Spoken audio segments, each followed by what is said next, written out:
하나님의 말씀은 이사야 9장 1절 2절입니다. 이사야 9장 1절. 전에 고통을 받던 자들에게는 흑암이 없으리로다.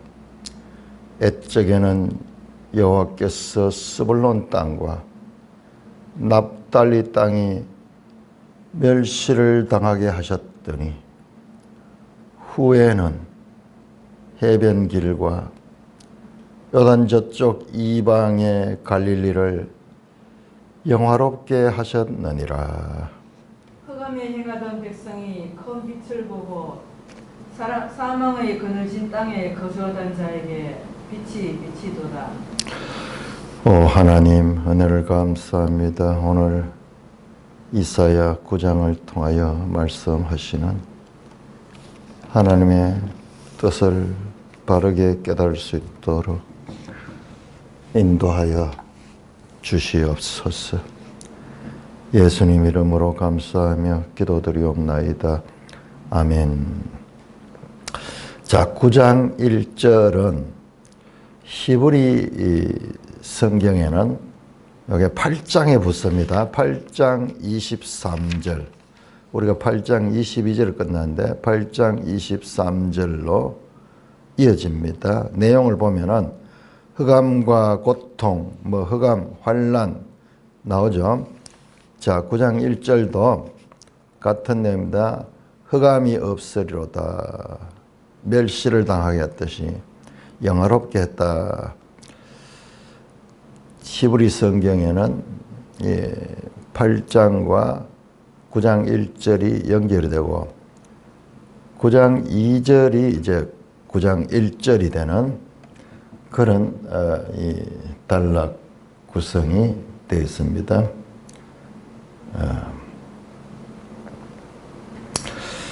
자, 계속해서 그러면은 자, 8장 이 내용이 무엇입니까? 8장이 심판에 관한 말씀이었죠. 자, 9장에 와서는 이제 회복의 말씀이 이어집니다. 전에 고통을 받던 자들에게는 흑암이 없으리로다. 옛적에는 여호와께서 스불론 땅과 납달리 땅이 멸시를 당하게 하셨더니 후에는 해변길과 요단 저쪽 이방의 갈릴리를 영화롭게 하셨다. 자, 이것은 지역이 스불론, 납달리, 그 다음에 해변길, 요단 저쪽 이방의 갈릴리 나오죠. 스불론, 납달리, 갈릴리 전부 이게 어딥니까? 북왕국이죠. 북이스라엘, 북쪽을 가리킵니다. 그래서 여기서 전에 고통을 받던 자들이라는 것은 바로 앞에 나왔던 이 아람과 동맹해서 그 결과 멸망하게 됐던 그들을 가리킵니다. 북이스라엘을 가리킵니다. 전에 고통을 받던 자, 아람과 동맹을 하여 하나님의 구속사에 그 흐름이 있는 유다 왕을 없애버리고 자기들이 세운 다브엘을 왕으로 세워서 세상 나라로 사람의 힘으로 통치하고자 했던 그들에 대한 반전입니다. 고통을 받던 자는 흑암이 없으리라. 8장 22절에는 흑암이 3번 나왔거든요. 그 흑암이 없어진다. 흑암과 환난과 흑암과 고통의 흑암뿐이니 심한 흑암 가운데 쫓겨 들어가리라. 이 심판선은 있고 바로 거기에 대해서 다시 반전이 일어납니다. 하나님께서 구원하시는 내용입니다. 그러니까는 하나님이 자기 백성들을 심판하시고는 하나님이 더 고통스러워하셔. 더 고통스러워. 그래서 빨리 그들을 구원하는 내용이 나옵니다.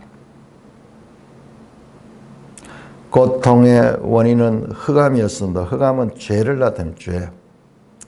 뒤에 보면 이제 2절에 보면은 빛이 나오는 빛, 큰 빛, 빛. 그러나 이것은 의를 나타내고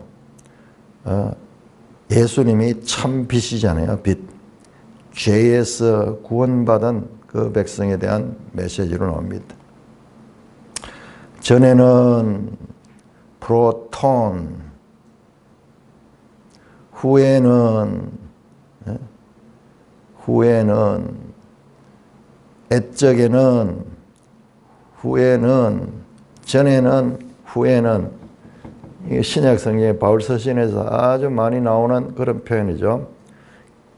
구원받기 전, 예수 그리스도를 믿기 전과 예수 그리스도를 믿은 후, 전에는, 이제는, 그런 이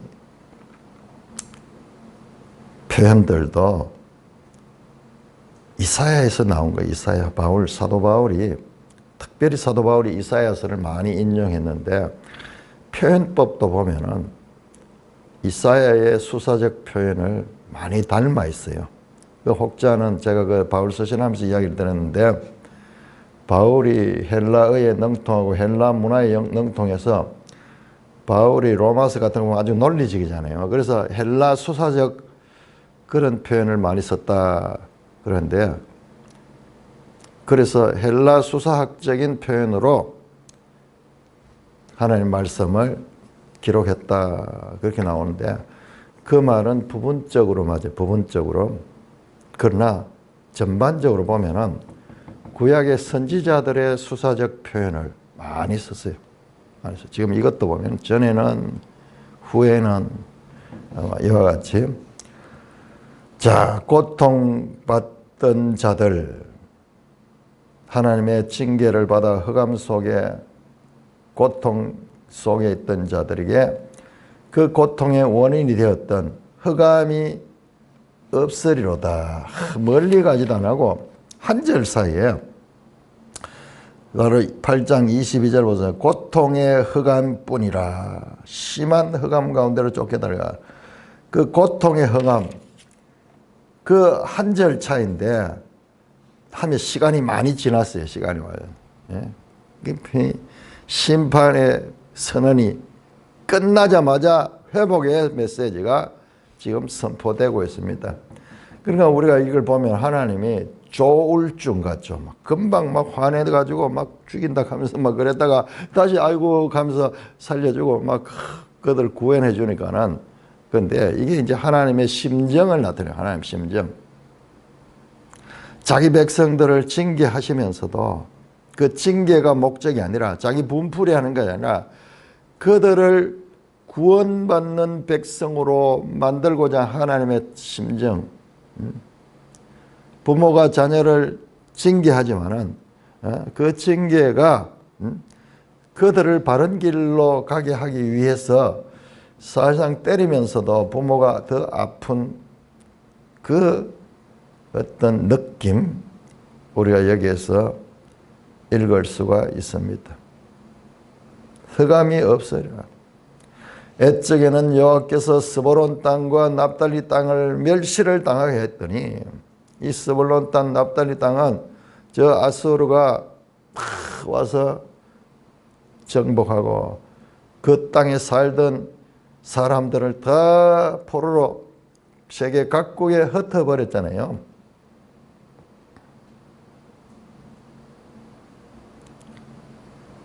그래서 멸시를 당했는데 후에는 해변길과 요단 저쪽 이방의 갈릴리. 해변길은 우리 지도 62쪽을 한번 볼까요?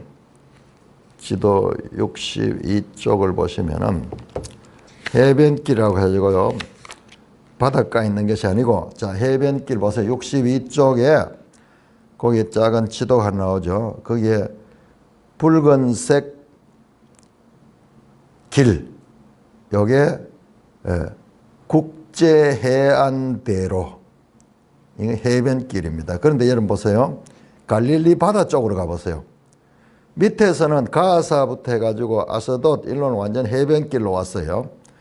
그러나 아벡 소고를 지나가지고 나중에 저 갈릴리 쪽으로 이래 틀어가지고 저 국제적으로 위로 빠지거든요. 다메섹으로 들어가는데 그때는 해변길이 아니라 완전 갈릴리 안으로 들어왔죠. 갈릴리 안으로 들어왔죠. 그래서 이 길을 갖다가 국제해안도로를 또는 국제대로라고 부르기도 한다. 왜냐하면 거기 나오네. 여기부터는 길이 더 이상 해안을 따라가지 않기 때문이다. 국제해안도로, 해변길. 그러니까는 이게 이 갈릴리 쪽 완전 납달리, 스불론 뭐 이쪽으로 지나가는 그 길입니다. 그래서 요단 저쪽 이방의 갈릴리, 요단 저쪽은 요단강 건너편. 그러니까는 갈릴리 바다 밑에 요단강이 아니고 그렇네요. 갈릴리 바로 밑에 그 요단강 있잖아요. 그 건너편에 길랏 땅 전부 뭐라고 하냐 북왕국을 북이스라엘이 있었던 땅을 가리킵니다.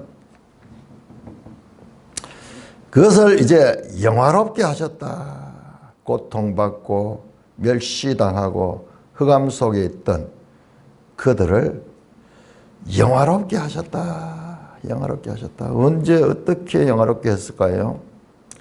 자, 이 말씀은 마태복음 4장 우리 한번 찾아보겠습니다. 마태복음 4장 참 놀랍죠. 마태복음 4장 12절에서 17절까지. 자, 4장 1절에서 11절까지가 예수님께서 공생애를 시작하면서 제일 먼저 세례를 받으시죠. 예수님께서 세례를 받으시고 그 다음에 바로 어떻게 됩니까? 세례를 받으시고 바로 광야에서 시험을 받죠. 광야에서 시험을 받습니다. 그런 다음에 그 시험에서 이기시고 12절부터 보시면은 예수님께서 갈릴리로 물러가셨다.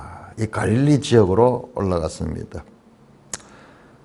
세례를 받고 이 시험을 받은 것은 이 유다 지역이에요. 유다 지역.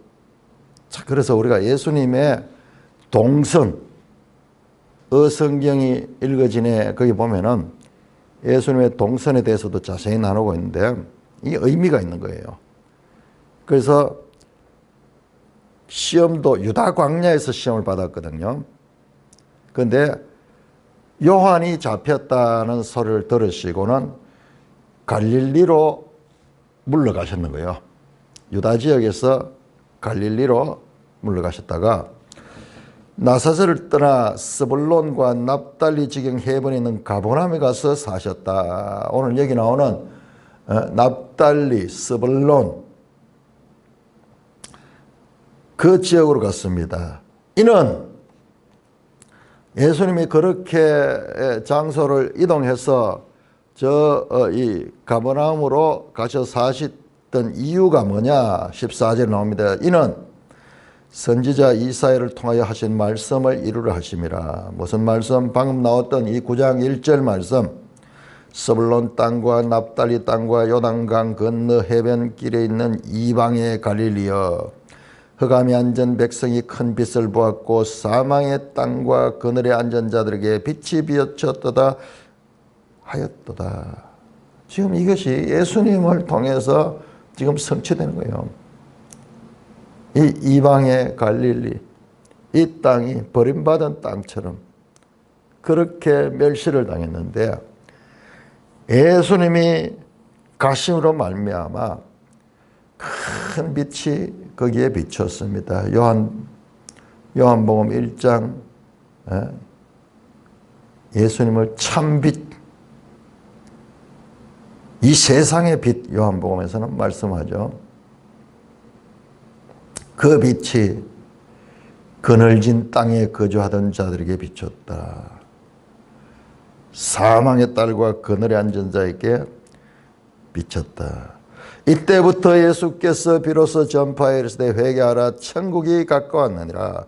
갈릴리 해변을 다시다 두 형제 베드로 하는 시몬과 그 형제를 이제 예수님이 이 갈릴리 지역에서 제자들을 불러내는 장면으로 이어집니다.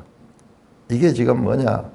선지자 이사야가 지금 말하던 스불론 땅과 납달리 땅에 이제 영광이 임하며 그들에게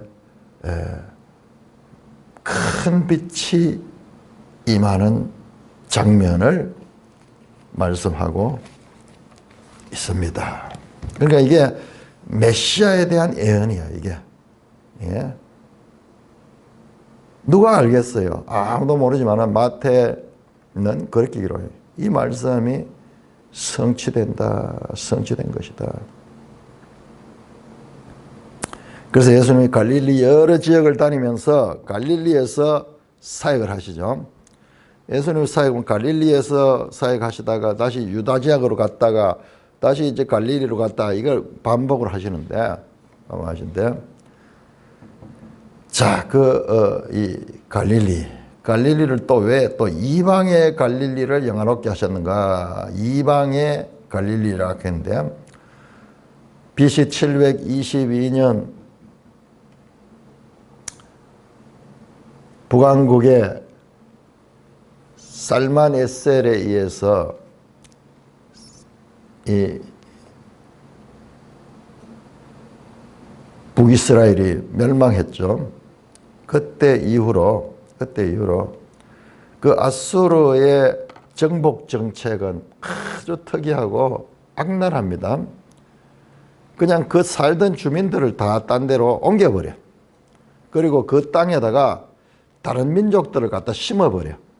그리고 완전히 이제 땅은 같은 땅이지만은 딴 나라가 돼버린 거예요.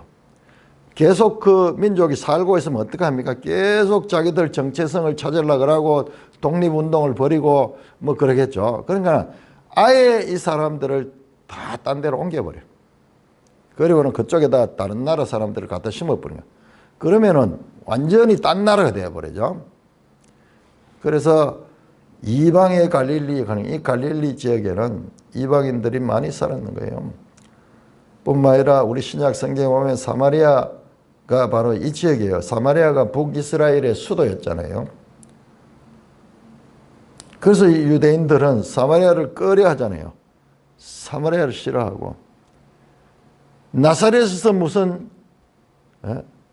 좋은 것이 나겠느냐 하는 이야기들도 전부 그런 거예요. 전부 이 북쪽 지방에 대한 멸시의 표현입니다. 그런데 바로 흑암의 큰 빛이 비칠 것이다. 사망의 그늘진 땅에 거주한 자에게 빛이 비쳤도다.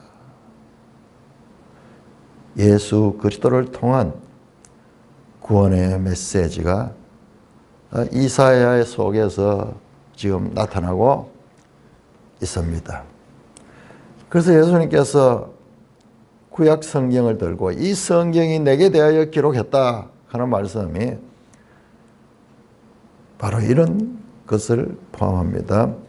3절에서 5절까지 교독합니다. 3절 주께서 이 나라를 장성하게 하시며 그 즐거움을 더하게 하셨으므로 추수하는 즐거움과 탈취물을 나눌 때의 즐거움같이 그들이 주 앞에서 즐거워하오니 이는 그들이 무겁게 맨 멍에와 그들의 어깨의 채찍과 그 압제자의 막대기를 주께서 꺾으시되 미디안의 날과 같이 하셨음이니이다.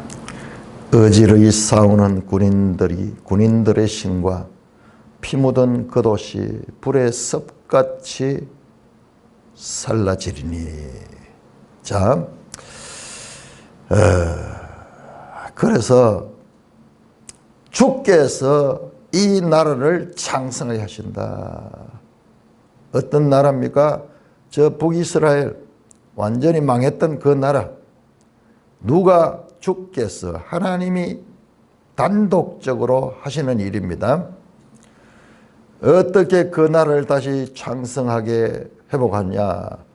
그리고 즐거움을 더하게 하신다. 고통과 흑암 속에 있던 자들에게 그래서 창성하게 하시며 많아진다는 거예요. 그 백성이 많이 이제 살게 된다는 것입니다. 뿐만 아니라 그 즐거움을 더하게 하셨으므로, 그 즐거움이 어떤 즐거움이냐? 추수하는 즐거움과 탈취물을 나눌 때의 즐거움 같이 그들이 주 앞에서 즐거워하니. 여러분, 이 즐거움의 표현은, 비유적인 표현은 우리 인간들이 가지는 최상의 즐거움입니다. 이 당시에 거의 대부분의 사람들은 농사일을 했습니다. 농사. 우리도 불과 수십 년 전에만 해도 우리나라 인구의 90% 이상이 농업이에요. 농업. 2000년 전 유다 나라도 마찬가지입니다.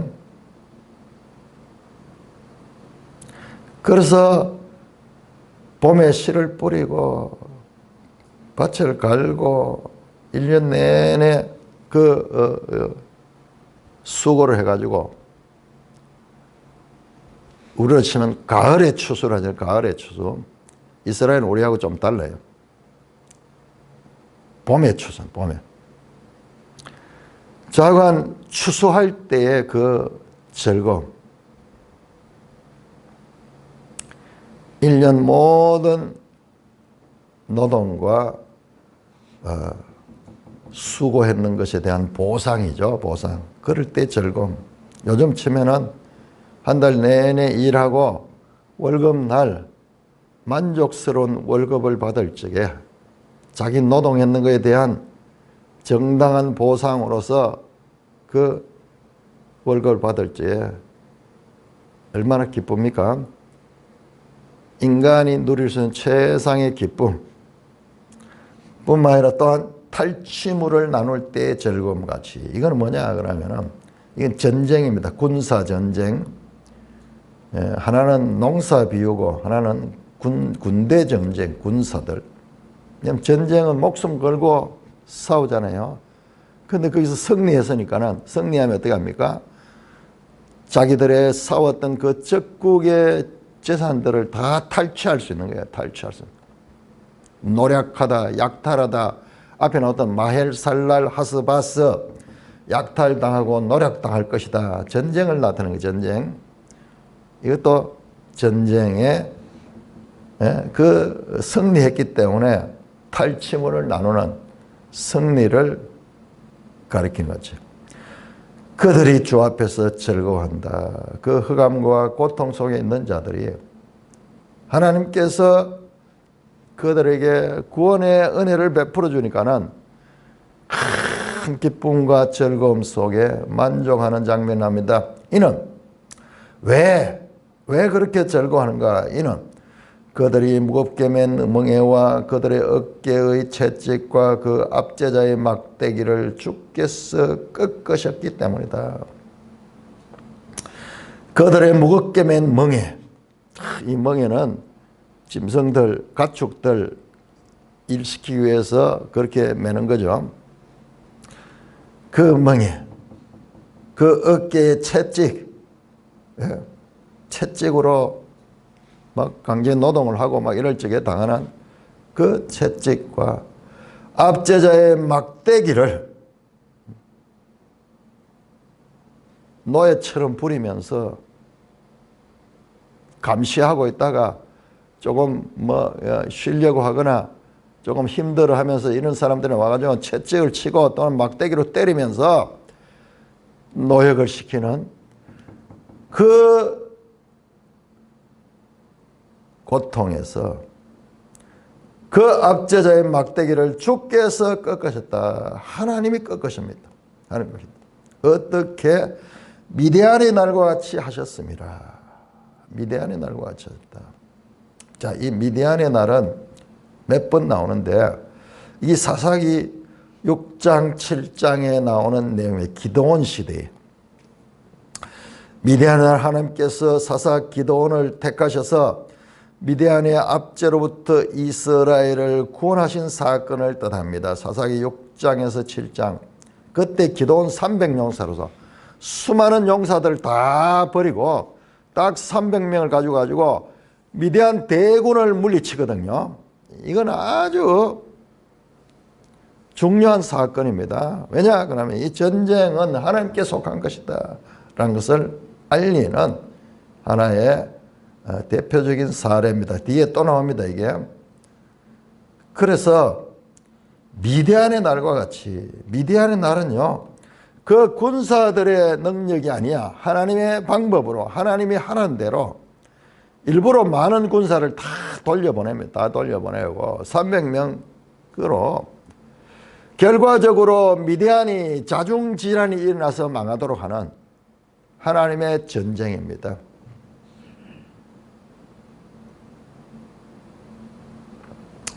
어지러이 싸우는 군인들의 신과 피 묻은 겉옷이 불에 섭같이 살려지라. 그때 미디안 날에 서로 군인들이 막 싸우죠. 군인들의 신과 피 묻은 겉옷이 불에 섭같이 살라지니 이 전쟁이 다 끝이 나고 군인들이 신었던 신, 피 묻은 겉옷 다 불타 없어지고 전쟁의 종말을 나타내는 그림 언어입니다. 그래서 그렇게 즐거운 거예요. 그런데 이는 다시 6절에 이어서 나옵니다. 6절에 나옵니다. 이는 4절에 나왔다가 다시 한 번 더 근원적인 원인이 뭔가를 설명합니다. 자, 6절에서 7절, 6절, 7절 교독합니다. 이는 한 아기가 우리에게 낳고 한 아들을 우리에게 주신 바 되었는데 그의 어깨에는 정사를 메었고 그의 이름은 기묘자라 모사라 전능하신 하나님이라 영존하신 아버지라 평강의 왕이라 할 것입니다. 그 정사와 평강의 자음이 무궁하며 또 다윗의 왕자와 그의 나라에 군림하여 그 나라를 굳게 세우고 지금 이후로 영원히 정의와 공의로 그것을 보존하실 것이라. 만군의 여호와의 열심히 이를 이루시리라. 자, 그러니까는 지금 이사야 본문이 우리가 앞에서 봤잖아요. 9장 1절 2절이 예수님의 갈릴리 사역을 통해서 성취되는 거죠. 이게 지금 메시아 예언이에요. 메시아 예언. 그러니 이사야는 아하스 시대 당시의 일을 이야기를 하면서 궁극적으로는 메시아를 지금 말씀하고 있는 것입니다. 이 하나님이 그렇게 지금 이 이사야를 사용하고 있는 거예요. 그래서 이 이사야서가 메시아에 대한 예언이 가장 풍부한 책입니다. 이는 1절에서 5절까지의 모든 이유는 왜 고통받는 땅이 즐거움이 오게 됐고 빛이 비치게 됐으며 그 다음에 그 땅에 멍에가 끌러지고 악제자들이 물러가는, 그래서 전쟁이 없는 그런 평화의 땅이 됐는가. 이는 한 아기가 우리에게 낳았다. 자, 아기 출생에 관한 이야기가 계속 나오죠. 7장 14절에 처녀가 잉태하여 한 아들을 낳으리니 그 이름을 임마누엘 하라. 그 다음에 8장 돌아서 8장 2절입니까? 그 8장 3절이네요. 아내와 이사야가 동침하니까는 아기를 배웠는데 그 아기의 이름을 마헬살랄 하스바스라 하라. 자, 여기 또 한 아기가 우리에게 낳았다. 또한 한 아들을 우리에게 주신 바 되었다. 한 아기 한 아들 같은 의미. 우리에게 낳았다. 우리에게 주신 바 됐다. 같은 내용입니다. 평행법입니다. 그런데 그 아기의 어깨에는 정사를 메웠다. 와, 이게 무슨 표현이야? 정사라는 것은 가버먼트, 정부입니다. 정부. 나라를 그가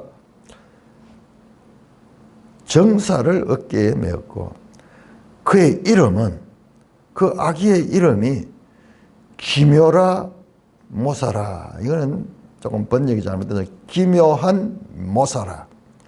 기묘한 뭐다. 기묘하다는 말도 요즘 잘 안 쓰죠. 놀라운 경이로운 목적을 달성하는 전략가다. 모사라는 것은 전략을 펴는 사람이에요. 아주 지혜로운 그 왕 옆에서 전쟁의 전략을 제공하는 펠라 기묘자. 놀랍다 그런 거예요. 놀랍다. 원더풀. 모사 아츠. 우리 매일 성경 해설에 잘 나와 있습니다. 경이롭게 목적을 달성하는 전략가다. 그 아기가요. 아기가 뿐만 아니라 그 아기가 전능하신 하나님이라. 와, 전능하신 하나님이라. 이 아기가 하나님이라. 요한복음 1장 1절에 태초에 말씀이 있으며 그 말씀이 하나님과 함께 있으며 그 말씀이 하나님이라. 그 하나님, 영존하시는 아버지라. 전능하신 하나님은 전투에 능한 용맹스러운 왕을 나타내고, 영존하신 아버지는 자녀를 위해 영원히 헌신하는 아버지. 이 아기가 아버지야. 이 아기가 아버지가 되는 뿐만 아니라 평강의 왕이라. 전능하신 하나님은 영존하시는 아버지라. 영존하시는 아버지라. 전능하신 하나님의 영존하신 아버지고 평강의 왕이라. 이는 전쟁이 아니라 살롬, 평화를 가져오는 왕이다. 야, 이 한 아기가 기묘한 모사, 전능하신 하나님, 영존하신 아버지, 평강의 왕이라. 그 아기를 아기의 이름이 이거예요. 이름이 이렇게 복잡해요. 이름이. 놀라운 모사, 전능하신 하나님, 영존하신 아버지, 평강의 왕이라 할 것이라.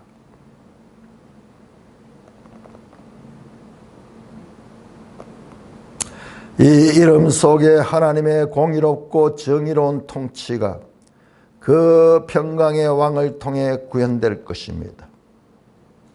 하나님이 열렬히 이루려 하신 그 이상을 다윗의 후손 예수 그리스도를 통하여 이루고 마실 것입니다.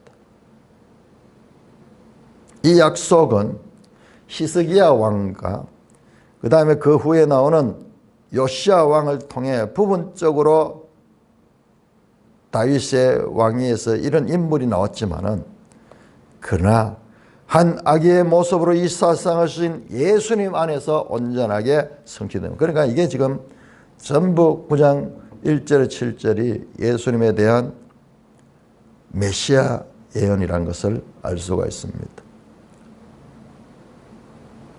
충격적이죠. 한 아기인데 기묘한 모사, 전능하신 하나님, 영존하신 아버지, 평강의 왕.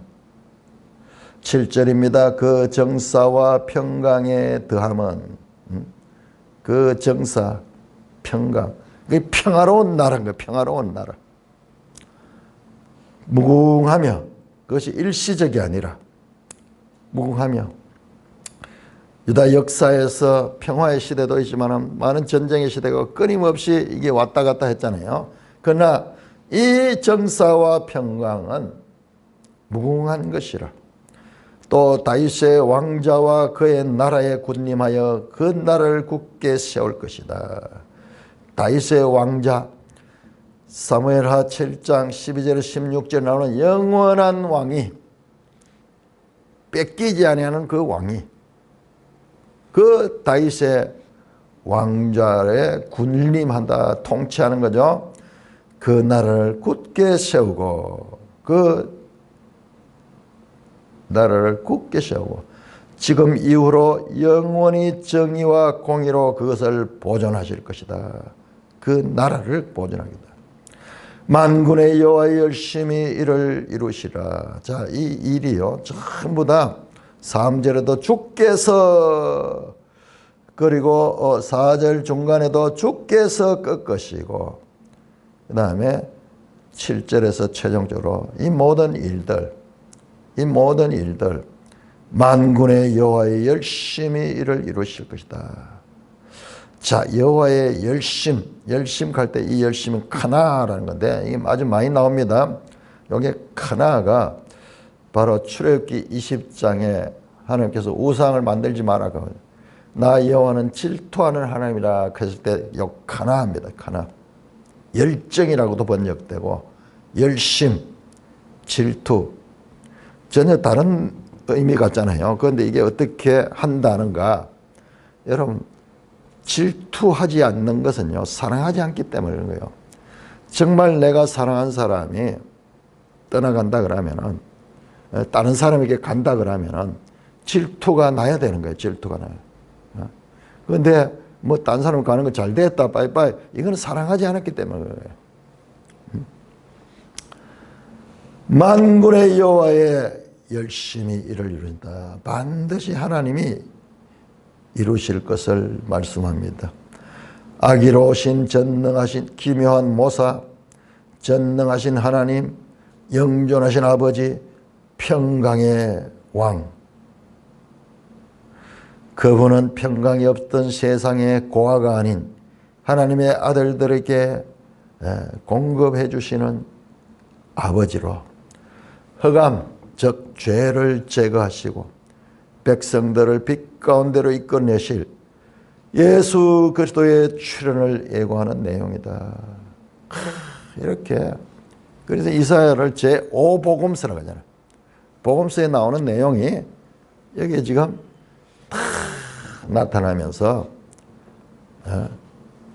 메시아 예언이 선포되고 있습니다. 찬송가 96장입니다.